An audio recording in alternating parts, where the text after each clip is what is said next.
थकी हारी दिख रही रूस की सेना का कुछ ही दिनों में जैसे चेहरा भी बदल गया।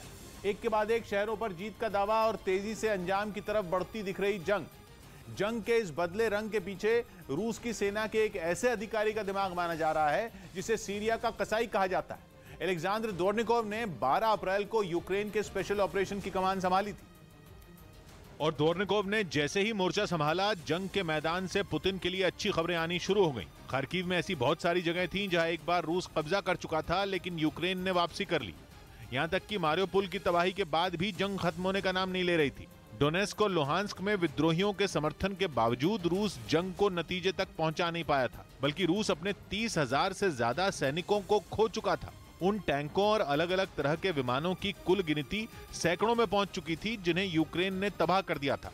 लेकिन दोर्निकोव इस जंग में पुतिन का तुरुप का इक्का साबित हुए। दावा यह है कि पिछले करीब एक हफ्ते में रूस की फौज को इस जंग में कई बड़ी कामयाबियां मिली, जिनके पीछे दोर्निकोव की कुशल रणनीति और तेज दिमाग को वजह माना जा रहा है, जिनके दम पर रूस ने जंग का रुख ही पलट कर रख दिया। पिछले कुछ दिनों में आई खबरें रूस की सेना का हौसला बढ़ाने वाली हैं, जिनके मुताबिक रूस की फौज ने खार्किव शहर पर कब्जा करने का ऐलान कर दिया। खार्किव यूक्रेन का दूसरा सबसे बड़ा शहर है।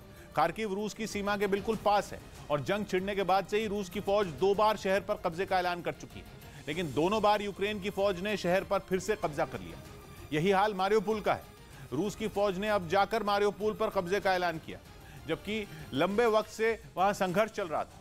ओडेसा और खेरसॉन में भी रूस के हमले तेज हुए हैं और माना जा रहा है कि अगले एक हफ्ते में ये हमले किसी अंजाम तक पहुंच सकते हैं। रूस की फौज ने दावा किया है कि जिन शहरों पर रूस ने इस बार कब्जा किया है वो रूस के किले जैसे हैं। इस बार उन्हें रूस की पकड़ से छुड़ाना मुमकिन नहीं होगा।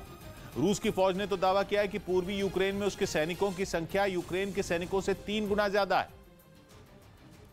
इसीलिए माना जा रहा है कि 9 मई तक रूस इस जंग को खत्म कर सकता है। 9 मई का दिन कुछ वक्त पहले भी सामने आया था। ये वो तारीख है जब रूस में हर साल जश्न मनाया जाता है। दूसरे विश्व युद्ध में नाजी जर्मनी ने 9 मई के दिन सरेंडर किया था। माना जा रहा है कि इस बार जब 9 मई को मॉस्को में विक्ट्री डे मनाया जाए, तब तक यूक्रेन की जंग खत्म हो चुकी हो। दावा किया जा रहा है कि एलेक्जेंडर दोर्निकोव को यही चुनौती देकर यूक्रेन की जंग में भेजा गया था। उनकी पूरी कोशिश यही है कि 9 मई से पहले किसी भी तरह यूक्रेन की जंग को अंजाम तक पहुंचा दिया जाए। इसीलिए दुनिया के सबसे बदनाम अधिकारियों में शुमार होने के बावजूद पुतिन ने दोर्निकोव को यूक्रेन की जंग का जिम्मा सौंपा था। 2016 के बाद से दोर्निकोव सीरिया में रूस की फौज की अगुवाई कर रहे थे और उस वक्त उन पर कुछ गंभीर आरोप लगे। कुछ ऐसे ऑपरेशन विवादों की वजह बने जिनमें बड़े पैमाने पर खून खराबा हुआ। आम नागरिकों की हत्याएं भी उनकी अगुवाई में हुए ऑपरेशन के दौरान हुई। दावा यह है कि सीरिया में ऑपरेशन के दौरान उन्होंने आम लोगों के नुकसान की बिल्कुल परवाह नहीं की। भयंकर बमबारी और मिसाइलों से हमले किए। इसीलिए उन्हें रूस का सबसे बेरहम जनरल भी कहा जाने लगा, जबकि दुनिया उन्हें सीरिया के कसाई के नाम से जानने लगी। माना जा रहा है कि दोर्निकोव किसी भी कीमत पर 9 मई से पहले यूक्रेन की जंग खत्म करने के मिशन पर लगे हैं।